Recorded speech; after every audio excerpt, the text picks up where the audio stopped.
Pan গরম করে সর্ষের তেল দিয়েছি, একটু বেশিই দিয়েছি। শুকনো লঙ্কা, কালো জিরে ফোড়ন দেওয়া হয়েছে। তার মধ্যে সামান্য একটু লবণ দিয়েছি, কারণ দিলে ওটা ছিটকায় না কোনো কিছু দিলে। দেওয়া হয়েছে। দেওয়ার পরে আমি আগে থেকে ধুয়ে কেটে রেখেছি এবং বেটেও রেখেছি মান কচুর পেস্ট, এটা আমি দিয়ে দেব। দেখে বুঝতেই পারছেন এটা কী হবে। এটা মান কচু বাটাটা দিয়ে একটা ভর্তা টাইপের করবো। এই যে নুনটা দেওয়ার জন্য বেশি একটা ছিটকায়নি। দিয়ে এটাকে ভালো করে কষিয়ে নেব। আর একটা মশলা আমি বেটে রেখেছি, সেটা হচ্ছে রসুন, কাঁচা লঙ্কা আর ধনেপাতা।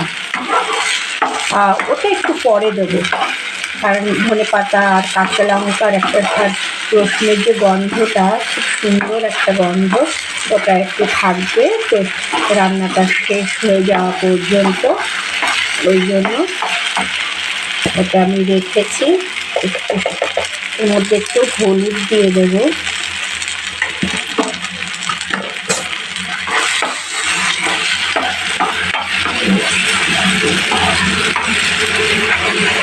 আর এই রান্নাটা ফ্রাই প্যানে করলে খুবই ভালো হবে, কারণ এটা প্যান থেকে পুরো উঠে যাবে। দেখুন কি সুন্দর।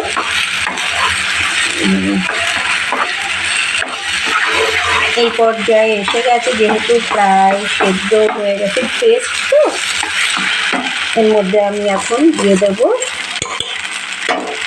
কাঁচা লঙ্কা, ধনেপাতা, যে পেস্টটা, রসুন, ওইটা।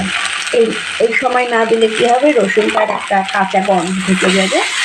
ওই জন্য একটু লঙ্কার পরিমাণটা একটু বেশি দেওয়া হবে, কাঁচা লঙ্কা, কারণ একটু ঝাল ঝাল ভর্তা মানে একটু ঝাল ঝাল খেতে খুব ভালোই লাগে।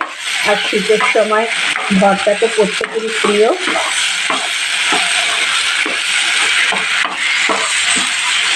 আর এটা রান্না করতে বেশিটা সময় লাগে না, অল্প সময়ের মধ্যে হয়ে যায়। সব গুছিয়ে নিলে সেটা একটু ড্রাই হতে যতটা টাইম,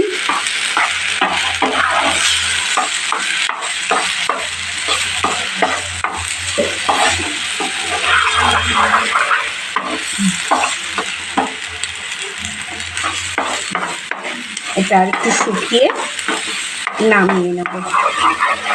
শুকিয়ে নামিয়ে নিলে গরম ভাতের সঙ্গে প্রথম পাতে খেতে খুবই মজা হয়। কি সুন্দর একটা স্মেল বেরোচ্ছে না, রসুন, কাঁচা লঙ্কা, ধনেপাতা।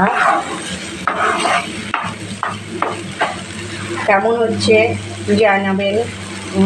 বাই।